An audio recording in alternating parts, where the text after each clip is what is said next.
Well, thank you all for joining me this evening here in the UK, or this afternoon or this morning or wherever you are. And I'm really excited about giving this presentation this afternoon on Green Safaris, who are new to the Small World Marketing portfolio. We started working with them in November last year.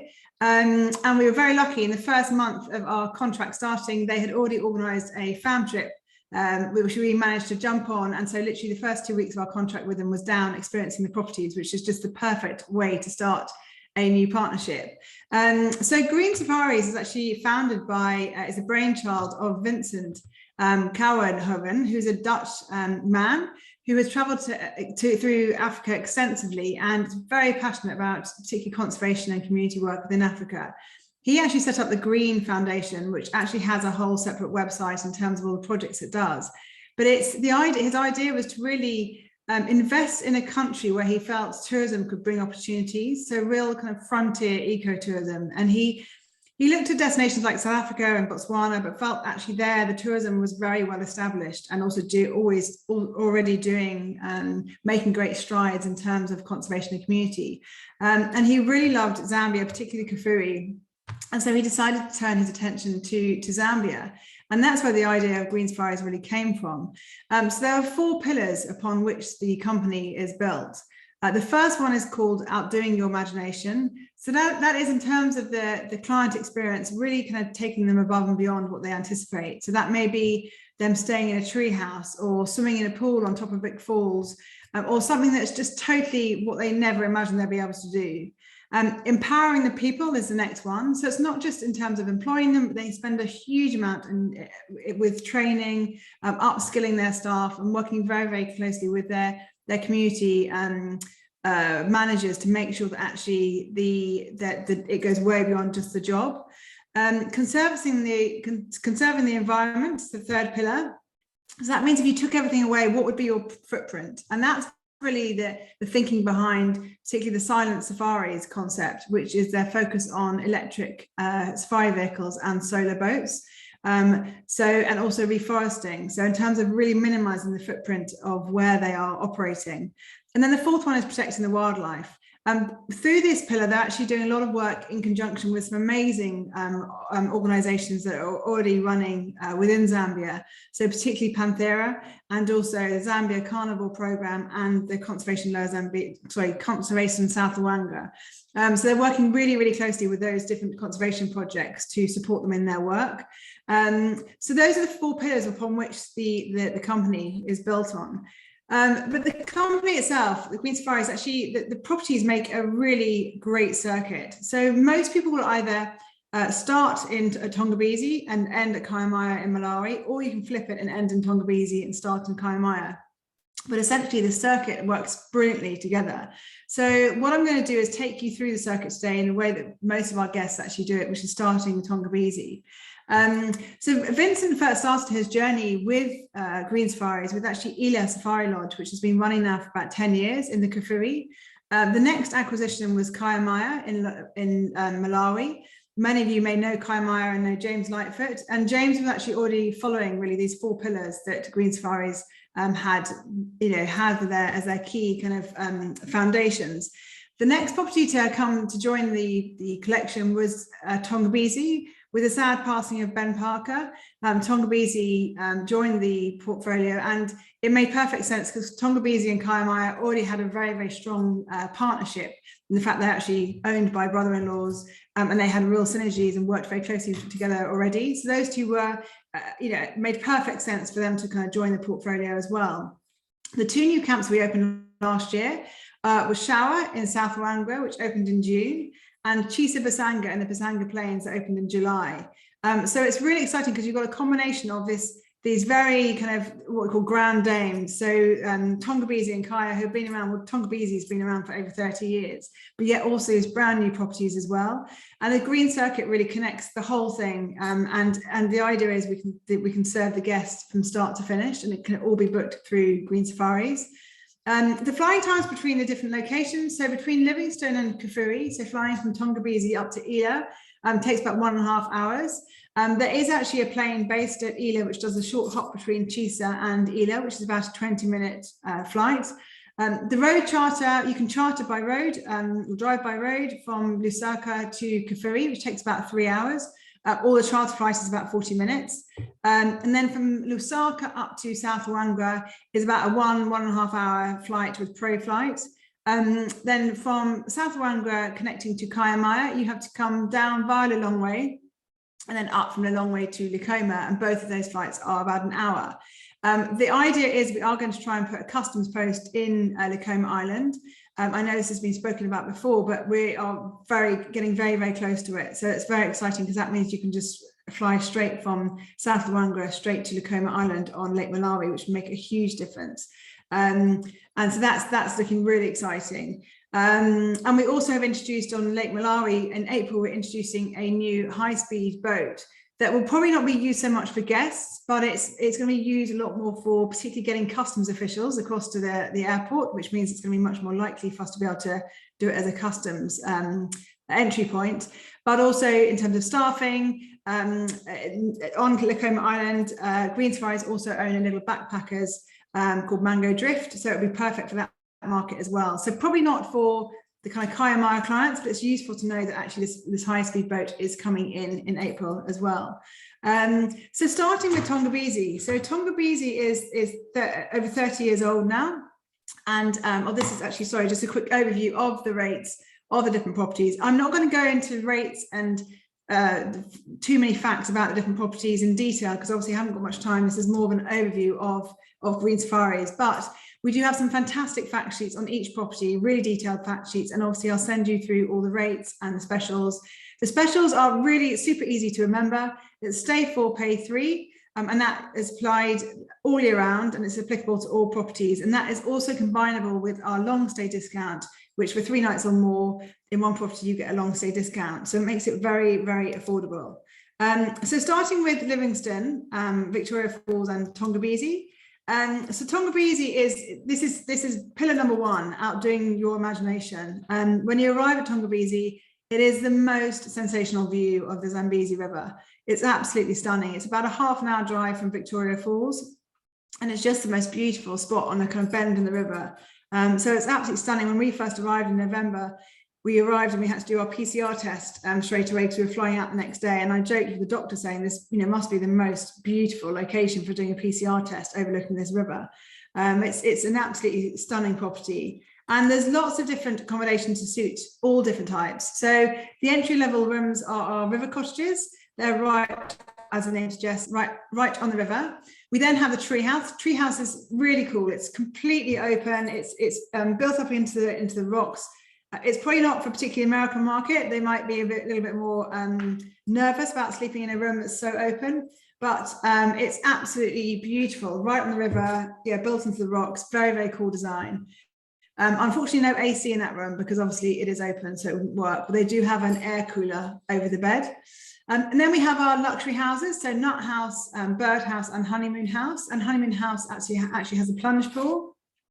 Then we have the Dog House, which is again the luxury room with the plunge pool. And then our 2-bedroom garden house, which is set back slightly from the river, and it's enclosed. It's got a little, as the name suggests, little garden, little walled area. So it's really good for families, particularly with younger children.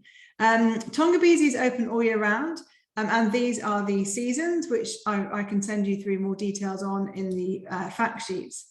So these are the river cottages, which are entry-level rooms. There are 5 of them. All the rooms have their own decks. They have private dining on deck. Each room is issued with a valet. And then this is used more for couples rather than families. But they're really beautiful locations right on the river.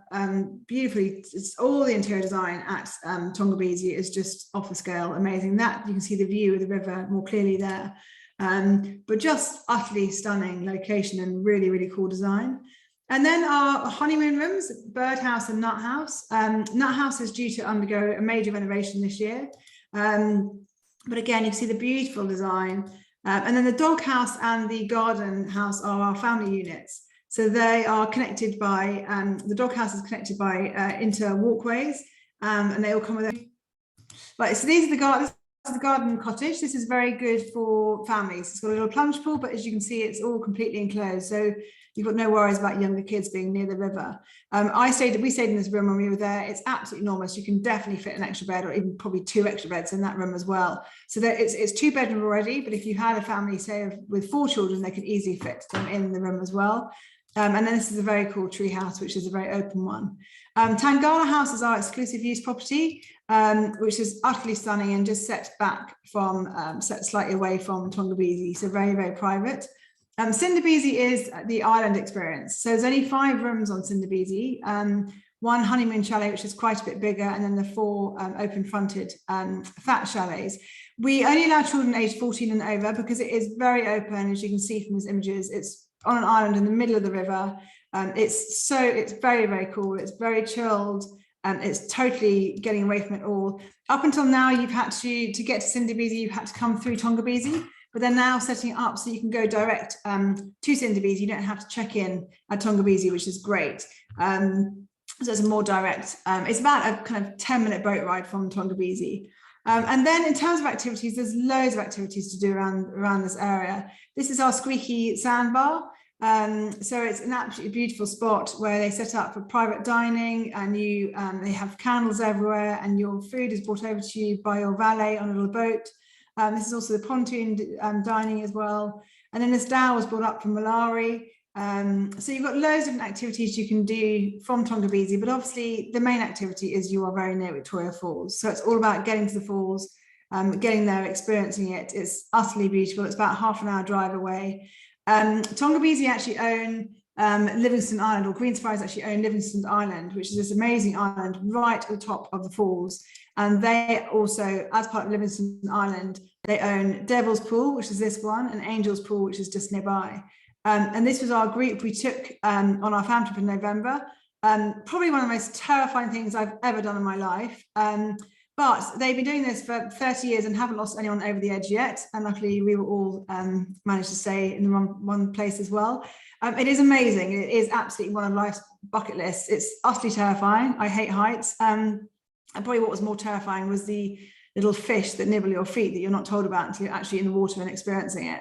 But it was absolutely brilliant, and it's a must do. And also the guide at Tongabezi was just fantastic, so knowledgeable, taking us around the falls. It was just an amazing experience. So then you'll go from Tongabezi about an hour and a half flight up to Kafue.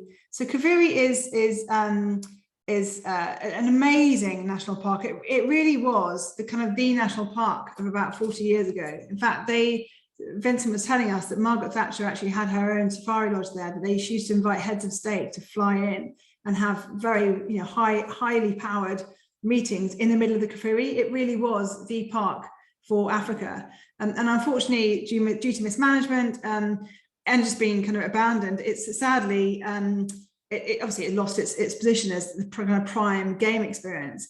But it's still a beautiful park. It's the largest park in Zambia. It's one of the largest parks in Africa. And actually African parks have identified it for funding to bring it back to its previous splendor. The game there is, because there's been quite a lot of poaching over the years, it is more skittish. You don't have that density of game that you do in someone like Ila Safari or even Luangwa, but it is so worth it because it's just beautiful, and the last kind of real wild area of Zambia. So it's a really exciting park, and this is totally the kind of place that Vincent wanted to set up in, to try and help conservation and community by setting up in these kind of frontier parks that actually have been probably slightly abandoned over the last few years.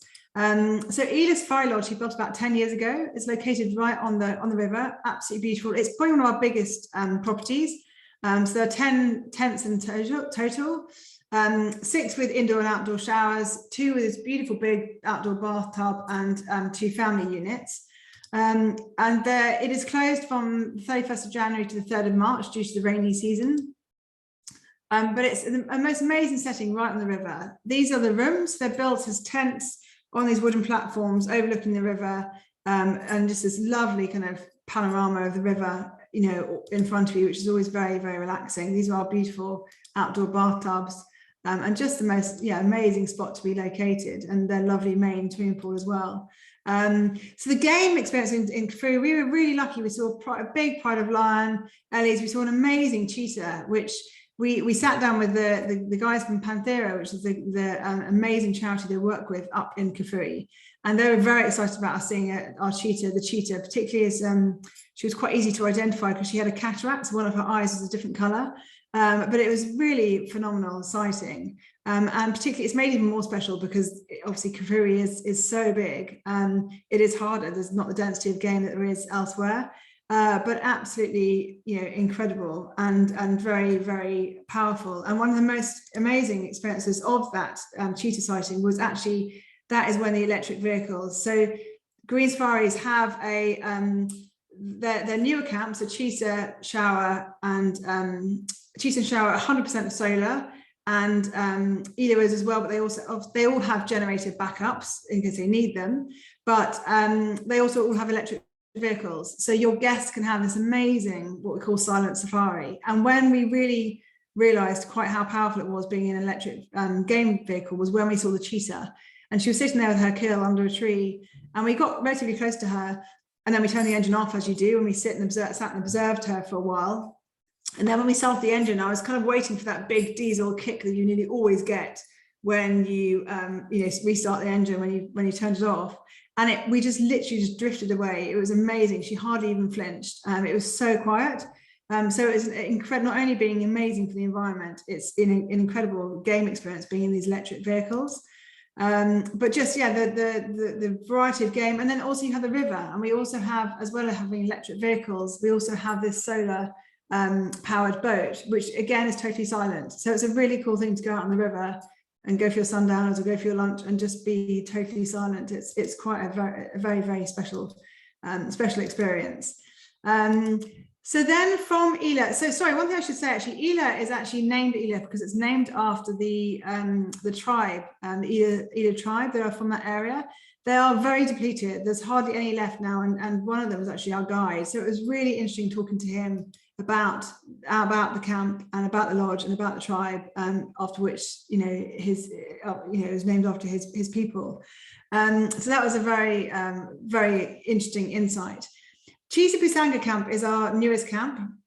So it's in the Busanga Plains, which is this beautiful, very game-rich part of the Kafue. And it is just, it's closed quite a part of the year because of the rain. So it's open from the 1st of June to the 15th of November. So it has quite a short season. But it is, when the season is open, it is unbelievable. They have, because of basically because it's closed so much because of the rains, it's like a lake. So it means that the soil is incredibly fertile, and that means there's a huge amount of game there. So we just saw so much game when we were there. We were there in November, so as it was closing that day pretty much. And we got this beautiful big open plains with this game all around, lots of predators, lots of herds. But they also, because of the water, they have these more unusual species like Sitatunga, which are very hard to find normally. It's very small. There's only 4 nests, and they're called nests because, as you can see, they were inspired by the weaver's nests. And both Chisa and Shawa, the new camps, are built elevated on stilts. And the idea behind that was so that, again, it was minimizing the impact on the environment. They are the most amazing design. The rooms are relatively small but compact, and they have everything you need. And you have this very, very cool elevated vantage point looking out over the Busanga Plains. This is the main mess area, which is just really beautifully designed. I love the interior design here. And the manageress was an amazing whirlwind of energy. She was such a cool lady. So it's a really, although it's a small camp, it's just in the most incredible spot. And there's very few camps around there. There's a wilderness camp, and that is it. So you've got this phenomenal game viewing area with very few other people around. So a very, very special experience. Flying up to Shawa then. So you come back via Lusaka and then up to Shawa and South Luangwa. So Shawa is called Shawa because it's called after Jacob Shawa, who is an amazing walking safari guide. He trained with Norman Carr, and he's well known for being one of the best walking guides in the Luangwa. And Vincent went on safari with him and was chatting to him, and he said he had this area and his dream was to build this camp. And so Vincent basically teamed up with him to build Shawa Luangwa Camp. So Shawa is located in the GMA.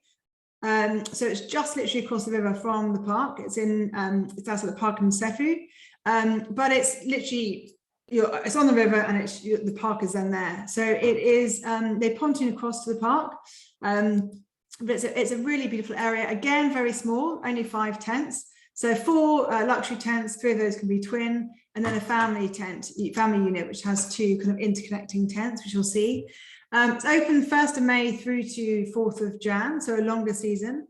And this is the main communal area. So you have, it's again raised slightly, and then you have this beautiful pool overlooking the river. So quite a simple design, but really the pool is much needed, particularly when you're there in November. It's absolutely lovely, perfect temperature, and it was quite heavenly just sitting there overlooking the river and seeing the game. The tents are very, very cool. They're built on these, they're built again like Chisa, elevated off the ground, so they minimize the impact. And they're almost like kind of, I always think they're almost like kind of Harry Potter style hats, but they're designed like that on purpose to circulate the air. And also when you open the sides up, you can get the air circulating around. So very, very coolly designed. They are building bigger decks. One of the feedback was that the decks, the area around the room was quite small. So they're actually building new decks, which will be done by April, or when the season opens actually in May. So this is the interconnecting family room. But you see they're also having this elevation. It means you have this amazing view over the river into the park. And then South Luangwa, for many of you will know, is really the most incredible park, home of walking safaris. You have this beautiful meandering river that goes through the heart of the park. And you've got, incredible sightings of lots of game, these beautiful carmine bee eaters that then build their nests in the bank.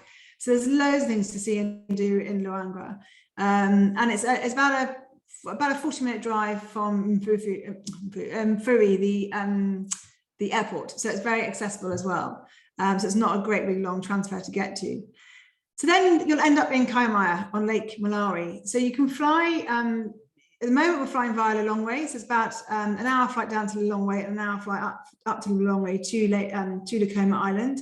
As I said earlier, we are looking to build a customs post, or get Lake Island to have a customs post, and we'll be able to get the customs officials in via this fast boat that we're introducing from April. So that's really exciting, because that's something that will totally change this routing, because obviously you'll be able to fly directly from Zambia into Lake Malawi, which is really exciting. So Kaya Mawa is, I was so looking forward to seeing Kaya Mawa, having known James Lightfoot, the previous owner, for many years and heard about it for many, many years and never been there. I was really intrigued and excited about seeing it.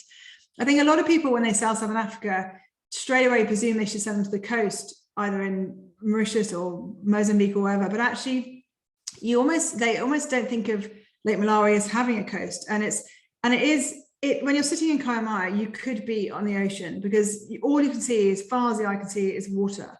They have waves, they have, it's like sitting on the ocean, but you have this beautiful crystal clear water that's also salty, not salty. So it's lovely. It's the best of both worlds.